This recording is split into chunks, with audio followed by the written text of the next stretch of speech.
এই লোকমান হাকিম তার এত দাম কেন হলো? হযরত লোকমান হাকিম দেখেন এতগুলো তার মধ্যে বদগুণ ছিল। উনি একসময় বক্তৃতা দিচ্ছিলেন, ওয়াজ করতেছিলেন, তার সামনে লক্ষ লক্ষ মানুষ দাঁড়ায়া দাঁড়ায়া বসারও টাইম পাচ্ছে না। তার বক্তব্যগুলো দাঁড়ায়া দাঁড়ায়া লক্ষ লক্ষ মানুষ শুনতেছে।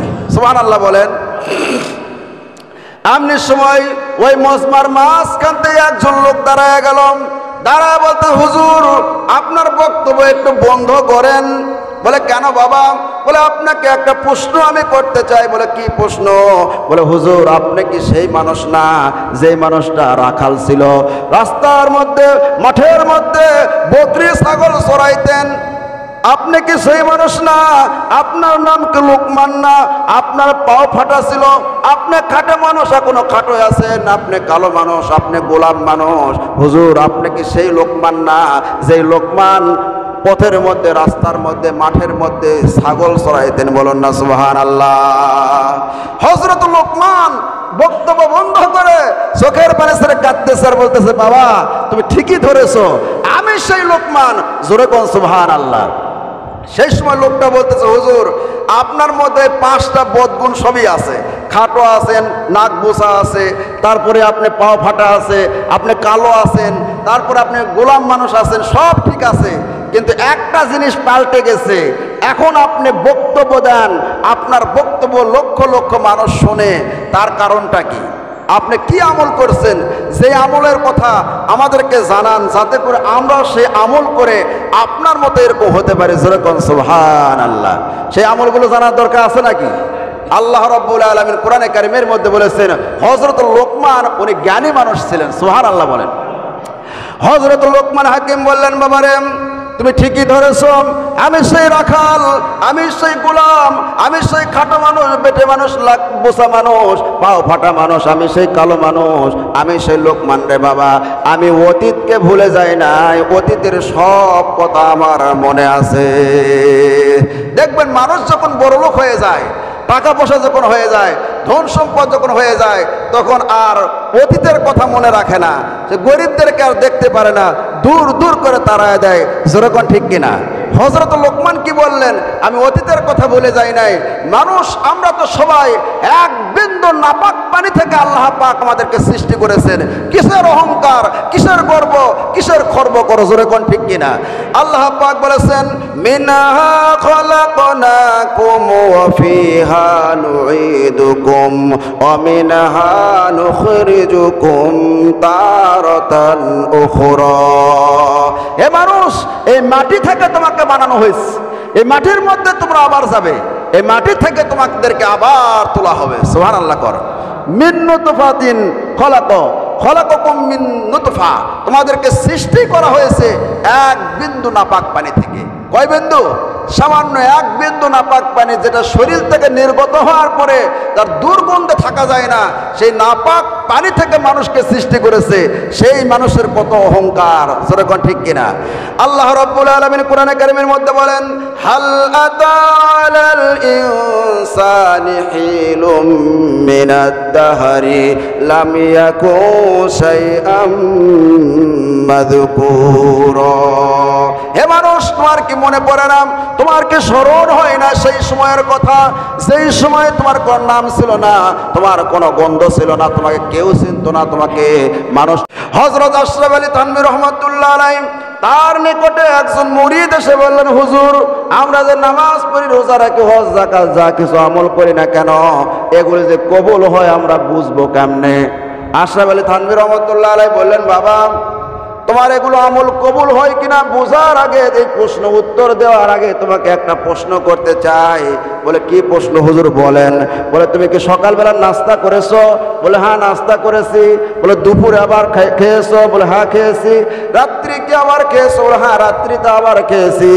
আশরাফ আলী থানভী রহমাতুল্লাহ আলাইহি বললেন, সকালে খাওয়ার পরে দুপুরে আবার কেন খাইলা? বলে সকালে যা খেয়েছি দুপুর হইতে হইতে তা হজম হয়ে গেছে, এই জন্য দুপুরে আবার খেয়েছি। বলে রাত্রে কেন খেয়েছো? ও রাত্রে খেয়েছি এই জন্য যে রাত্রিবেলা দুপুরে যা খেয়েছিলাম তা হজম হয়ে গেছে, এই জন্য রাত্রি আবার খাওয়ার প্রয়োজন হয়েছে। আশরাফ আলী থানভী রহমাতুল্লাহ আলাইহি বলেন, বান্দা একটা আমল করার পরে ওই আমলটা যখন হজম হয়ে যায় অর্থাৎ কবুল হয়ে যায়, আর একটা আমল করার আগ্রহ অন্তরের মধ্যে জন্ম নেয়। বলেন না সুবহানাল্লাহ। যে রমজান মাসে রোজা রেখেছেন, এই ইবাদতটা কবুল হয়েছে, সেই কবুলটা আপনি বুঝবেন কেমনে? যে রোজা রেখেছেন, সেই রোজাটা আবার রাখতেছেন শাওয়াল মাসে, বুঝতে হবে আল্লাহ রাব্বুল আলামিন আপনার আমলকে কবুল করেছে। সুবহানাল্লাহ বলেন। আমার ভাইয়েরা, ফজরের নামাজ পড়ার পরে যখন আপনার অন্তরের মধ্যে জোহরের নামাজ পড়ার আগ্রহ জাগবে, বুঝতে হবে ফজরের নামাজকে আল্লাহ পাক কবুল করেছেন। জোহরের নামাজ পড়ার পর আবার আসরের নামাজের সময় যখন আসরের নামাজ পড়ার আগ্রহ অন্তরের মধ্যে জাগবে, বুঝবেন যে আল্লাহ পাক আপনার জোহরের নামাজকে কবুল করেছেন। জোরে জোরে বলুন না সুবহানাল্লাহ। আরো জোরে বলুন সুবহানাল্লাহ। আবার বলেন সুবহানাল্লাহ। এই যে দ্বিতীয়বার যে আপনি সুবহানাল্লাহ বললেন, প্রথম সুবহানাল্লাহ কবুল হয়েছে দেখে দ্বিতীয়বার সুবহানাল্লাহ বলার তৌফিক দান করেছেন কে? আরো জোরে বলেন। মাইরিদিল্লাহু বিহি খায়রান ইউফাক্কিহু ফিদ্দিন। আল্লাহ পাক যাকে ভালোবাসে, পছন্দ করে, সেই ব্যক্তিকে আল্লাহ রাব্বুল আলামিন দ্বীনের জ্ঞান, দ্বীনের বুঝ, আমল করার তৌফিক দান করেন। বলেন না সুবহানাল্লাহ। আমার ভাইয়েরা, তৃতীয় নাম্বার হচ্ছে এই মাসে রোজা রাখলে 3 নম্বরে যে লাভটা হচ্ছে সেটা হলো শুকর আদায় করা। সুবহানাল্লাহ কোন? যে আমাদের মতো কত মানুষ ছিল তারা রমজান মাসে রোজা রাখতে পারে নাই, রমজান মাসেও খেয়েছে। যেরকম ঠিক কিনা? যে আল্লাহ পাক আমাদেরকে রোজা রাখার তৌফিক দান করলেন, শুকরিয়া দান, আপনি আবার রোজা রাখতেছেন, এটা হলো শুকরিয়া। সুবহানাল্লাহ কোন? সুবহানাল্লাহ।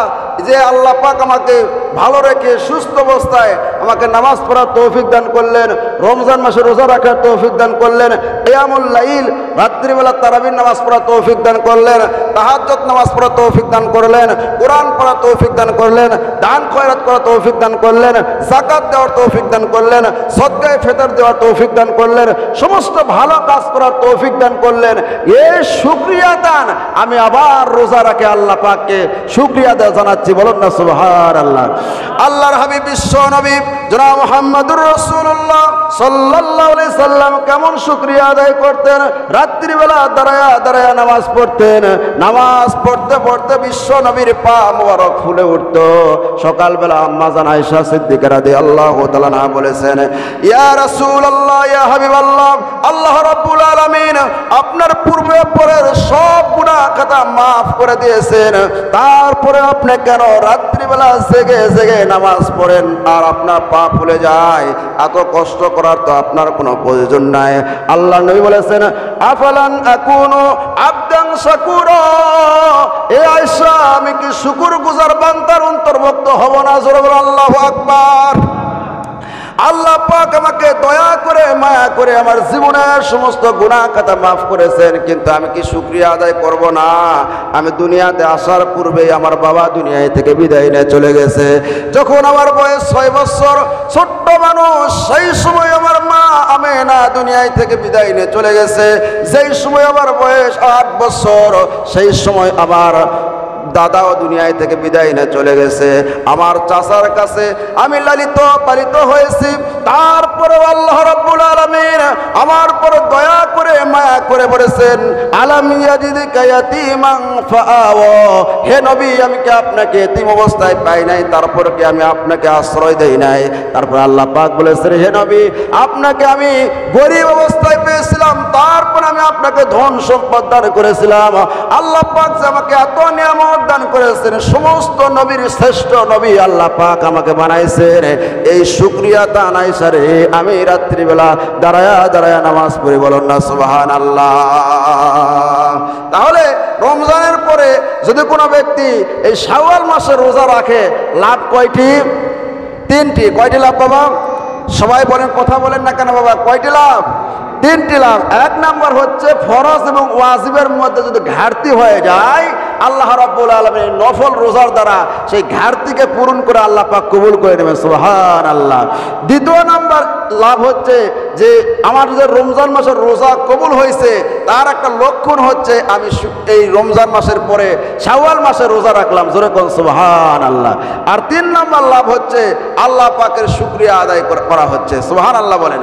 আল্লাহ রাব্বুল আলামিন বলেন লা ইন শাকারতুম লা আযীদান্নাকুম ওয়া লা ইন কাফারতুম ইন্না আযাবি লাশাদীদ। বান্দারে তোমরা আমার নিয়ামতের শুকরিয়া আদায় করো, শুকরিয়া আদায় করলে কি লাভ তোমাদের? লা আযীদান্নাকুম, অবশ্যই অবশ্যই আমি আল্লাহ পাক তোমাদের নিয়ামতকে বাড়ায় দিব, বলুন না সুবহানাল্লাহ। আমার মুসলমান ভাইয়েরা, আল্লাহ পাক কোরআনে কারীমের মধ্যে আরো বলেছেন ওয়া ইন তাউদ্দু নি'মাতাল্লাহি লা তুহসুহা।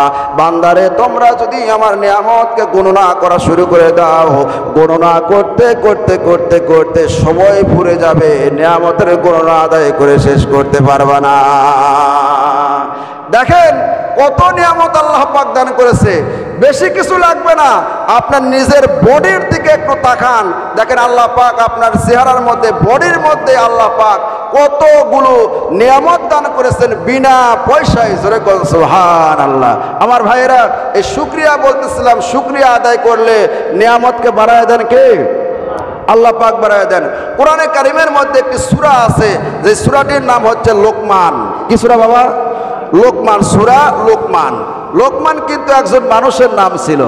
লোকমান হাকিম অনেক কালো মানুষ ছিলেন, খাটো মানুষ ছিলেন, বেটে মানুষ ছিলেন, পাও ফাটা ছিল এবং গোলাম মানুষ ছিলেন, আজাদ ছিলেন না, মানুষের গোলাম ছিলেন। গুণ তার মধ্যে বদগুণ ছিল কয়টা? 5টা। কয়টা ছিল? 5টা। এই 5টা বদগুণের পরেও আল্লাহ রাব্বুল আলামিন তাকে ডাক দিয়ে বলতেছেন আনিশকুর লিল্লাহ, হে লোকমান তুমি আমার শুকরিয়া আদায় করো, সুবহানাল্লাহ কোন। আনিশকুরু লিল্লাহ ওয়া মান ইয়াশকুরু ফাইন্নামা ইয়াশকুরু লিনাফসি। লোকমান রে তুমি আমার নিয়ামতের শুকরিয়া আদায় করো। আমার ভাইরা, এতগুলো বদগুণ, পাও ফাটা, খাটো মানুষ, কালো মানুষ, বেটে মানুষ, তারপরেও কি গোলাম মানুষ, কালো মানুষ, এতগুলো 5টা বদগুণ তার মধ্যে ছিল। তারপর আল্লাহ রাব্বুল আলামিন বলেছেন লোকমান রে তুমি আমার নিয়ামতের শুকরিয়া আদায় করো, আমি আল্লাহ পাক তোমার নিয়ামতকে বাড়ায় দিব, বলুন না সুবহানাল্লাহ। আর আমাদের মধ্যে যদি আমরা এক বেলা একদিন না খাইতে পারি, অত অসুস্থ হয়ে যায়, তাহলে আমরা কি বলি? যে আল্লাহ আমারে দেখতে পারে না। দুনিয়ার এত মানুষ থাকতে সব অসুখ আমারে আল্লাহ দেয়, আল্লাহ আমারে দেখতে পারে না। আল্লাহ বলে বান্দারে তোমারে আমি যে অসুখ দিয়েছি, তুমি যদি আমার উপর ভরসা রাখতে, আমি আল্লাহ পাক ডাক্তারের ডাক্তার, কবিরাজের কবিরাজ, সব চাইতে বড় হাকিম, বড় ডাক্তার আমি। আমার যদি তুমি প্রশংসা আদায় করতে, আমি আল্লাহ রাব্বুল আলামিন তোমার অসুস্থতাকে ভালো করে দিতাম, বলেন না সুবহানাল্লাহ। আর তোমার ভালোবাসার কারণে আমি তোমার অসুখ দিয়েছি, বিসুখ দিয়েছি, অর্থাৎ আমি আল্লাহ পাক চাই এই অসুখের কারণে তোমার জিন্দেগির গুনাহ খাতা মাফ করে ওই জান্নাতের বাসিন্দা বানানোর জন্য আমি আল্লাহ পাক তোমার অসুখ দিয়েছি, বলেন না সুবহানাল্লাহ। আমার মুসলমান ভাইয়েরা, এই লোকমান হাকিম তার এত দাম কেন হলো? হযরত লোকমান হাকিম দেখেন এতগুলো তার মধ্যে বদগুণ ছিল। উনি একসময় বক্তৃতা দিচ্ছিলেন, ওয়াজ করতেছিলেন, তার সামনে লক্ষ লক্ষ মানুষ দাঁড়ায়া দাঁড়ায়া বসারও টাইম পাচ্ছে না, তার বক্তব্যগুলো দাঁড়ায়া দাঁড়ায়া লক্ষ লক্ষ মানুষ শুনতেছে, সুবহানাল্লাহ বলেন। এমনি সময় ওই মজমার মাঝখান থেকে একজন লোক দাঁড়ায়া গেল, দাঁড়ায় বলতে হুজুর আপনার বক্তব্য একটু বন্ধ করেন। বলে কেন বাবা? বলে আপনাকে একটা প্রশ্ন আমি করতে চাই। বলে কি প্রশ্ন? বলে হুজুর আপনি কি সেই মানুষ না যে মানুষটা রাখাল ছিল, রাস্তার মধ্যে মাঠের মধ্যে বকরি ছাগল চড়াইতেন? আপনি কি সেই মানুষ না? আপনার নাম কি লোকমান না? আপনার পাও ফাটা ছিল, আপনি খাটো মানুষ, এখনো খাটো আছেন, আপনি কালো মানুষ, আপনি গোলাম মানুষ। হুজুর আপনি কি সেই লোকমান না যে লোকমান পথের মধ্যে, রাস্তার মধ্যে, মাঠের মধ্যে ছাগল চড়াইতেন? বলুন না সুবহানাল্লাহ। হযরত লোকমান বক্তব্য বন্ধ করে চোখের পানি ছেড়ে কাঁদতেছে আর বলতেছে বাবা তুমি ঠিকই ধরেছো, আমি সেই লোকমান, জোরে কোন সুবহানাল্লাহ। সেই সময় লোকটা বলতেছে হুজুর আপনার মধ্যে 5টা বদগুণ সবই আছে, খাটো আছেন, নাক বোসা আছে, তারপরে আপনি পাও ফাটা আছে, আপনি কালো আছেন, তারপরে আপনি গোলাম মানুষ আছেন, সব ঠিক আছে, কিন্তু একটা জিনিস পাল্টে গেছে, এখন আপনি বক্তব্য দেন, আপনার বক্তব্য লক্ষ লক্ষ মানুষ শোনে। তার কারণটা কি? আপনি কি আমল করছেন? যে আমলের কথা আমাদেরকে জানান, যাতে করে আমরা সেই আমল করে আপনার মতো এরকম হতে পারি। যেরকম সুবহানাল্লাহ, সেই আমলগুলো জানার দরকার আছে নাকি? আল্লাহ রাব্বুল আলামিন কোরআনে কারীমের মধ্যে বলেছেন, হযরত লোকমান উনি জ্ঞানী মানুষ ছিলেন। সুবহানাল্লাহ বলেন। হযরত লোকমান হাকিম বললেন, বাবারে তুমি ঠিকই ধরেছ, আমি সেই রাখাল, আমি সেই গোলাম, আমি সেই খাটো মানুষ, বেটে মানুষ, লাখ বোসা মানুষ, পাও ফাটা মানুষ, আমি সেই কালো মানুষ, আমি সেই লোকমান রে বাবা। আমি অতীতকে ভুলে যাই নাই, অতীতের সব কথা আমার মনে আছে। দেখবেন মানুষ যখন বড়লোক হয়ে যায়, টাকা পয়সা যখন হয়ে যায়, ধন সম্পদ যখন হয়ে যায়, তখন আর অতীতের কথা মনে রাখে না, সে গরিবদেরকে আর দেখতে পারে না, দূর দূর করে তাড়ায় দেয়। যেরকম ঠিক কিনা? হযরত লোকমান কি বললেন? আমি অতীতের কথা ভুলে যাই নাই। মানুষ আমরা তো সবাই এক বিন্দু নাপাক পানি থেকে আল্লাহ পাক আমাদেরকে সৃষ্টি করেছেন। কিসের অহংকার, কিসের গর্ব, কিসের খর্ব করো? যেরকম ঠিক কিনা? আল্লাহ পাক বলেছেন, মিনহা খলাকনাকুম ওয়া ফিহা নুঈদুকুম ওয়া মিনহা নুখরিজুকুম তারাতান উখরা। হে মানুষ, এই মাটি থেকে তোমাকে বানানো হয়েছে, এই মাটির মধ্যে তোমরা আবার যাবে, এই মাটি থেকে তোমাদেরকে আবার তোলা হবে। সুবহানাল্লাহ কর। মিন নুতফাতিন খলাকাকুম মিন নুতফা, তোমাদেরকে সৃষ্টি করা হয়েছে এক বিন্দু নাপাক পানি থেকে। কয় বিন্দু? সামান্য এক বিন্দু নাপাক পানি, যেটা শরীর থেকে নির্গত হওয়ার পরে তার দুর্গন্ধে থাকা যায় না, সেই নাপাক পানি থেকে মানুষকে সৃষ্টি করেছে। সেই মানুষের কত অহংকার! যেরকম ঠিক কিনা? আল্লাহ রাব্বুল আলামিন কোরআনে কারীমের মধ্যে বলেন, হাল আতালাল ইনসানি হিলুম মিনাদ দাহরি লাম ইয়াকুন শাইআম মাযকুরা। হে মানুষ, তোমার কি মনে পড়ে না, তোমার কি স্মরণ হয় না সেই সময়ের কথা, সেই সময় তোমার কোন নাম ছিল না, তোমার কোনো গন্ধ ছিল না, তোমাকে কেউ চিনত না, তোমাকে মানুষ আলামিন তোমাকে সৃষ্টি করেছেন সেই আল্লাহ পাককে তোমরা কেমনে ভুলে যাও? জোরে বলেন সুবহানাল্লাহ। যার বয়স এখন 60 বছর, 60 বছর একদিন আগে তার কোনো নাম গন্ধ পরিচয়, তার কোনো বংশ পরিচয় এই দেশে ছিল? 60 বছর বয়স যার, 60 বছর একদিন আগে তো সে ছিলই না। যার 50 বছর বয়স, 50 বছর একদিন আগে এই পৃথিবীতে তার কোন নামগন্ধ কোনো কিছু ছিল না। আল্লাহ পাক বলতে, তোমার নাম নিশানা পরিচয় কিচ্ছু ছিল না, আমি আল্লাহ পাক তোমার সৃষ্টি করেছি এক বিন্দু নাপাক পানি থেকে। জোরে বলেন সুবহানাল্লাহ। হযরত লোকমান বলতেছে, ভাইজান আমি সেই অতীতের কথা ভুলে যাই নাই। অতীত যে ব্যক্তি ভুলে যায়, আল্লাহর কাছেও ঘৃণিত, মানুষের কাছেও ঘৃণিত, ইসলামের কাছেও ঘৃণিত, আলিম ওলামার কাছেও ঘৃণিত। আমি সেই অতীতের কথা ভুলে যাই নাই ভাই, আমার সব কিছু মনে আছে। এবার লোকটা ডাক দিয়ে বলতেছে, হুজুর আপনি কি আমল করেছেন যে আমলের কারণে আজকে আপনার দাম মর্যাদা এত হয়েছে, আপনার বক্তব্য লক্ষ লক্ষ মানুষ শোনে।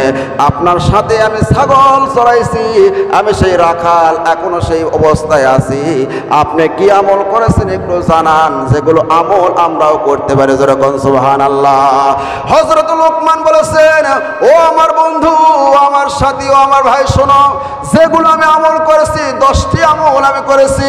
এই 10টি কাজ যদি কোনো মানব সন্তান করতে পারে, কোনো মানুষ করতে পারে, সে মানুষ কালো হোক, বেটে হোক, খাটো হোক, লাখ বোসা হোক না কেন, বংশ মর্যাদা কম হোক না কেন, চাকর হোক, গোলাম হোক, মানুষের বাড়ি কাজ করুক না কেন, ঠেলা গাড়ি চালাক, রিক্সা চালাক, ভ্যান চালাক, যে কোনো কর্ম করুক না কেন, আল্লাহ রাব্বুল আলামিন তারেও সম্মান দান করবেন। বলেন না সুবহানাল্লাহ। আল্লাহ পাক বলেন, তুইজ্জু মা তাশাউ ওয়া তুযিল্লু মা তাশাউ বিয়াদিকাল খায়র ইন্নাকা আলা কুল্লি শাইইন কদির। সম্মান দেওয়ার মালিক কে? এতগুলো মানুষ ভাই আল্লাহর নাম নিতে কি শরম লাগে? না রোজা রাখার পরে আপনারা দুর্বল হয়ে গেছেন? শাওয়াল মাসে যে হুজুর 1 মাস রোজা রাখছি দুর্বল হয়ে গেছে। মাশাআল্লাহ, ধন্যবাদ, জাযাকাল্লাহ আপনাদেরকে। যে রমজান মাসে আমরা শেষ জুমায়, গত জুমায় বলেছিলাম যে আমাদের এই গোবিনাথপুর মেলার মধ্যে যাত্রা সার্কাস নিয়ে আসতেছে, ইমানদারেরা সেই যাত্রা সার্কাসে যাবে না। আলহামদুলিল্লাহ কোন তা প্রতিফলিত হয়েছে। যারা যাত্রা সার্কাস নিয়ে এসেছিল তারাও বলেছে হুজুর প্রথম দিন তো মানুষই নাই, দ্বিতীয় দিন যাওয়া মানুষ নাই। আর অনেক সময় দেখেছি তারা বলল যে যাত্রা ভাঙ্গার পরও মানুষের খবর নাই যে যাত্রা হবে কিনা। কিন্তু দুঃখজনক হলো সত্য, একটা লোক আসে খবর নাই। বোঝা গেল রমজানের রোজা আল্লাহ পাক কবুল করেছে। সকলে বলে আল্লাহু আকবার, আরো জোরে বলে আল্লাহু আকবার। এইরকম ভাবে আমরা অপসংস্কৃতিকে আমরা প্রতিহত করব, না গিয়ে সেটা বুঝাই দেব যে এগুলো বাংলাদেশের মুসলমান আর গিলে না।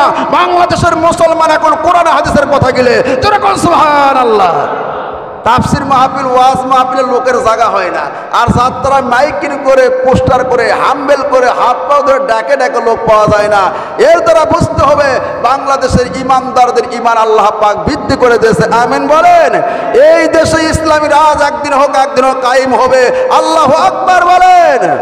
হযরত লোকমান বলতেছে, ভাই আল্লাহ রাব্বুল আলামিন যে আমাকে এত সম্মান দান করেছেন, তার 10টি আমল ছিল আমার মধ্যে। তার মধ্যে 1 নাম্বার আমল হলো আমি রাস্তাঘাটে চলাফেরা করেছি। কোনো সময় মানুষের খাতের দিকে, মানুষের বাড়ির দিকে, মানুষের বিল্ডিং এর দিকে, মানুষের জানলার দিকে, কোনো দিকে আমি তাকাতাকি করি নাই। আমার চক্ষু হেফাজত করে আমি সব সময় চলাফেরা করেছি। আমার নজরকে আমি হেফাজত করেছি। বলুন না সুবহানাল্লাহ। আল্লাহ রাব্বুল আলামিন কোরআনে কারীমের মধ্যে বলেন, কুল্লিল মুমিনিনা ইয়াগুদ্দু মিন আবসারিহিম ওয়া ইয়াহফাযু ফুরুজাহুম। আল্লাহ রাব্বুল আলামিন বলেন, হে ঈমানদাররা, হে নবী আপনি বলে দিন ঈমানদারদেরকে, হে ঈমানদাররা তোমাদের চক্ষু দৃষ্টিকে নিম্নগামী করো পরনারী হইতে। আল্লাহু আকবার কোন। পর নারী হইতে চক্ষুকে নিম্নগামী করতে বলেছেন কে? আল্লাহ পাক বলেছেন। আর যাত্রা সার্কাস সিয়াবাজিতে গেলে পারা সেই চক্ষুকে নিম্নগামী করে বসে থেকে সুবহানাল্লাহ সুবহানাল্লাহ জিকির করবে না ওই চোখ দিয়ে দেখবে? জোরে কন। বুঝা গেল যারা রমজান মাসে 1টি মাস রোজা রেখেছে, আল্লাহ পাক যাদের রোজাকে কবুল করেছে, সেই সমস্ত মানুষেরা যাত্রা টিকিট নিয়ে ভিতরে ঢুকতে পারে নাই, যাই নাই। জোরে কোন সুবহানাল্লাহ। আর যারা রোজা রাখেই নাই, একজন ব্যক্তি বলতেছে হুজুর যে ব্যক্তি রোজা রাখে নাই তার জন্য 60টা রোজা রাখলে নাই কাজা কাফারা হয়, ঠিক কিনা বলেন? তাও সারা জীবন রোজা রাখলেও ওই রোজার সমান মর্যাদা হবে না। একটা রোজা যদি সে রমজান মাসে ছেড়ে দেয় তার 60টা রোজা কাজা কাফারা কথা আছে হাদিস শরীফের মধ্যে। যদি একটা মানুষ রমজানে কোনো রোজায় রাখে না, ভালো করে বোঝেন মাসলাটা, রমজানে একটা রোজাও রাখে না, তার কাজা কাফারা কি? আমার কথা বোঝেন নাই? যে একটা রোজা রাখলো না তার জন্য তো 60টা রোজা রাখার কাজা কাফারা হুকুম আছে। যে ব্যক্তি পুরা রোজায় রাখে নাই তার জন্য আবার কাজা কাফারা আবার কি? জোরে ঠিক কিনা? যে রোজায় রাখে নাই, আল্লাহর হুকুমই মানে নাই, রমজানের মাস কি আর শবে কদর কি আর শবে বারাত কি আর কি রমজানের মাস কি কোনো কিছু যার কাছে নাই, তার কাছে যাত্রা কি আর সার্কাস কি আর? জোরে ঠিক কিনা? সেই ব্যক্তিরা ওখানে যা ভিড় করবে, ইমানদাররা ভিড় করতে পারে না। আল্লাহ পাক কবুল করছে, সব কিছু ভেঙে চুরে নিয়ে গেছে। আল্লাহু আকবার বলেন। আমার মুসলমান ভাইয়েরা, হাদিস শরীফের মধ্যে এসেছে যেই জায়গায় গান বাদ্য হয়, যেই জায়গায় গান বাদ্য বেশি হয়, সেই জায়গার মধ্যে আল্লাহর গজব নাজিল হয়। কি নাজিল হয়? গজব নাজিল হয়। সুতরাং আমরা সাবধান থাকবো। আল্লাহ পাক আমাদের সকলকে তৌফিক দেন। আমিন বলেন। বলা হচ্ছে, সংসদ থেকে বলা হচ্ছে, পার্লামেন্ট থেকে বলা হচ্ছে, সরকার প্রধান বলিচ্ছে যে দেশের মধ্যে ধর্ষণ করলে তার এই শাস্তি, এই শাস্তি, ইফটিজিং করলে পড়া 3 মাসের জেল, 6 মাসের জেল বলা হচ্ছে। যেরকম ঠিক কিনা? এগুলো বলা হচ্ছে ইফটিজিং, ধর্ষণ এগুলো বন্ধ করা যাবে না যতক্ষণ পর্যন্ত কোরআনের আইন দিয়ে পর্দা না করা হবে। যেরকম ঠিক কিনা? আপনি অর্ধ উলঙ্গ ভাবে যাত্রা প্যান্ডেলের মধ্যে নায়িকা গায়িকাকে নিয়ে এসে নাচ গান করাবেন, আর যুবকেরা সেখানে গিয়ে সারাদিন রিক্সা ভ্যান চালাইছে। আসলে বিষয়টা হচ্ছে যেগুলো বিষয় আল্লাহ পাক বলেছে তার বিপরীত শয়তান একটা করছে। শয়তান তার বিপরীত করবেই। আল্লাহ পাক করছে যাকাতকে ফরজ করছে, তার বিপরীত বার করছে শয়তান হলো সুদ। বুঝেন নাই কথা? শয়তান তার বিপরীত বার করছে। আল্লাহ পাক যেটাই করছে তার বিপরীত শয়তান একটা বার করবেই, এটাই হলো শয়তানের কাজ। বুঝেন নাই কথা? এখন বিষয় হলো যে রমজান মাসে যারা রোজা রাখছে সেই সমস্ত ব্যক্তিরা ওই যাত্রা প্যান্ডেলের মধ্যে যাইতে পারে না। আল্লাহ পাক আমাদের সকলকে কবুল করেন, আমিন বলেন। এখন বিষয় হলো যে আপনি সারা মাস রোজা রাখলেন, রোজা রাখার পরে বিষয় হলো যে অনেক মানুষ আছে ওই সরকার প্রধান থেকে বলে দেওয়া হচ্ছে যে ধর্ষণ করা যাবে না, ধর্ষণ করলে এই শাস্তি এই শাস্তি। বর্তমান থেকে ধর্ষণের হার বেড়ে গেছে, যেরকম ঠিক কিনা? 8 বছরের একটা শিশু আসিয়াকে ধর্ষণ করলো, সারা বাংলাদেশ এরকম সারা পৃথিবী জেনেছে। মাগুরা জেলায় সে ঘটনা ঘটেছে। এই 8 বছরের শিশু করার, 10 বছরের শিশু করার, 60 বছরের বৃদ্ধা কোন ভাইরা আমার সারাদিন একটা লোক রিক্সা চালাইছে, ভ্যান চালাইছে, চালানোর পরে ওই এখন দেখতেছে পোস্টারে লেখা আছে নায়ক নায়িকাকে জড়ায় ধরে আছে। কি যে প্রেম আর কি যে জ্বালা! সারাদিন রিক্সা চালাইয়া সন্ধ্যাবেলায় এখন উনি যাবে হলো কি করতে? আপনি গেছে চাল ডাল কিনতে, ওই পোস্টার দেখার পর মাথা গরম হয়ে গেছে যে উপরে যদি এরকম জ্বালা থাকে ভিতরে না জানি কি।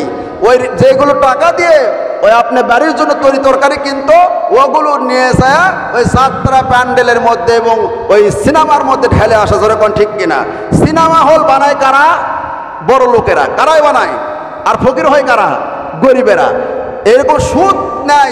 সুদ হলো আল্লাহ পাক হারাম করে দিয়েছে, যাকাতকে আল্লাহ পাক হালাল করে দিয়েছে। সুদ এমন একটা জিনিস, দেখেন সংক্ষিপ্ত বুঝায়, সুদ হচ্ছে গরিবদের কাছ থেকে নাও, বড় লোকদেরকে দাও। আর যাকাত হচ্ছে বড় লোকদের কাছ থেকে নাও, গরিবদেরকে দাও। সুবহানাল্লাহ কোন? যত গুনার কাজ আছে, যাত্রা বলেন, সার্কাস বলেন, সিনেমা বলেন, এগুলো হলো বড় মাথা, বড় লোকেরা নিয়ে আসে। আর ফকির ফকন্নি হয় এই গরিব অসহায়রা, রিক্সা চালক, ভ্যান চালক, ট্রাক চালক, বাস চালক। যেরকম ঠিক কিনা? আমার ভাইয়েরা, এই জন্য আসেন যে এই যে লোকমান হাকিম তার প্রথম নাম্বার যে গুণটা ছিল সেটাই ছিল তার চক্ষু দৃষ্টিকে হেফাজত করেছে। জোরে বলুন সুবহানাল্লাহ। এরা থাকতে হবে, না হলে যতই আইন করা হোক না কেন, সংসদ থেকে যতই আইন করা হোক না কেন, ধর্ষণের বিরুদ্ধে যতই আইন করা হোক না কেন, ওই যাত্রা যাওয়ার পরে অর্ধ উলঙ্গ নায়িকা গায়িকার নাচ গান, এই ডান্স এগুলো দেখার পরে, গান শোনার পরে তার মাথা ঠিক থাকে না। আসার পরে বুড়া কি আর বুড়ি কি, ছোট কি আর বড় কি, ধর্ষণ করলে এই দায়ী কে হবে? যেরকম ঠিক কিনা? ধর্ষণের হার বেড়ে যাওয়ার মূল কারণ হচ্ছে এই যে আপনার বেহায়াপানা, অর্ধ উলঙ্গ পানা। এই কারণেই দেশের মধ্যে ধর্ষণ বেড়ে যাইতেছে। যদি দেশের মধ্যে পর্দার বিধান থাকতো, মেয়েরা যদি পর্দা করতো, রাস্তাঘাটে চলাফেরা না করতো, পুরুষেরা দেখতো না, ধর্ষণও হতো না। যেরকম সুবহানাল্লাহ। ইসলামের বিধান দেখেন কেমন। হযরত লোকমানকে বলা হয়, লোকমান আপনি 1 নাম্বার গুণ বলেছেন যে আপনার চক্ষুকে নিম্নগামী করেছেন, হেফাজত করেছেন। 2 নাম্বার গুণ আপনার কি ছিল? হযরত লোকমান বলতেছে, ভাইজান 2 নাম্বার গুণ ছিল আল্লাহ রাব্বুল আলামিন আমার আব্বা আম্মাকে যতদিন বাঁচায় রেখেছিল, আব্বা আম্মার সাথে কোনো সময় খারাপ আচরণ করি নাই। পিতা মাতার আমি পুঙ্খানুপুঙ্খানু ভাবে হক আদায় করে চলেছি। জোরে বলুন সুবহানাল্লাহ। যাদের আব্বা আম্মা বেঁচে আছে, আব্বা আম্মার খেদমত করবেন, আপনার হলো জান্নাত এবং জাহান্নাম হচ্ছে আপনার আব্বা আম্মা। খেদমত করবেন, খুশি রাখবেন, আপনি জান্নাত পাবেন। আর বেজার করবেন, নারাজ করবেন, আল্লাহ পাক আপনার জন্য জাহান্নাম লিখে রাখছে। ভাইয়েরা আমার, লক্ষ লক্ষ কোটি কোটি টাকা খরচ করে কাবা শরীফে আপনি হজ করতে যাবেন, কবুল হতে পারে নাও পারে, 50-50। কিন্তু আপনার আব্বা আম্মার চেহারার দিকে একবার আপনি নেক নজরে তাকাবেন, আমার আল্লাহ আপনার আমল নামায় কবুল উমরা হজ করার সওয়াব দান করে দিবেন। সুবহানাল্লাহ। জোরে কোন? আল জান্নাতু তাহতা আকদামিহিল উম্মাহাত। আল্লাহর নবী বলেছেন জান্নাত হলো মা বাবার পায়ের নিচে। জোরে বলুন সুবহানাল্লাহ। আমার মুসলমান ভাইয়েরা, এগুলো বিষয় অনেকেই আমরা বুঝতে চাই না। বিবাহ করার পরে, নতুন বউ পাওয়ার পরে, সুন্দরী বউ পাওয়ার পরে মাকে ভুলে যায়, বাবাকে ভুলে যায়, ভিন্ন হয়ে খাওয়া দাওয়া করে। আমার ভাইয়েরা, আপনার আব্বা আম্মা যদি আপনার উপর খুশি থাকে, রাজি থাকে, সম্মানে, ইজ্জতে, টাকা পয়সায় কোনো জায়গায় আল্লাহ পাক ঠেকাবে না। আল্লাহ পাক সব জায়গায় আল্লাহ পাক আপনার উপর দিকে তুলবেন, বলেন না সুবহানাল্লাহ। আর যদি আপনার আব্বা আম্মা বেজার থাকে ভাইরা, লক্ষ লক্ষ কোটি কোটি টাকার মালিক আপনি হতে পারেন, কিন্তু অন্তর মধ্যে সুখ থাকবে না, আল্লাহর জান্নাত পাওয়া যাবে না।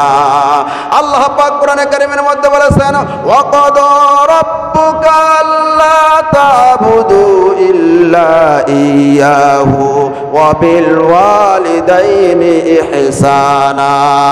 এ দুনিয়ার মানুষেরা, তোমাদের উপরে চূড়ান্ত ফয়সালা করা হয়েছে, আল্লাহ পাকের ইবাদত করার পরে তোমার আব্বা আম্মার খেদমত করো। জোরে কোন সুবহানাল্লাহ।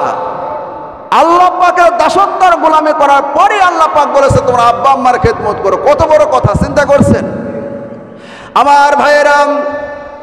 মা বাবাকে ডেকে বলতেছে, প্রাণের স্বামী, আমাদের একটাই মাত্র সন্তান, এই যে বাড়িঘর আচ্ছা ছোট্ট একটি ঝুপড়িখানার মধ্যে আমরা থাকি, কতদিন আর কষ্ট করব? আমাদের সন্তানটাকে যদি বিদেশের দেশে পাঠানো হয়, এই গ্রামের কত মানুষ বিদেশে আছে, কত শান্তির মধ্যে আছে, সুখের মধ্যে আছে।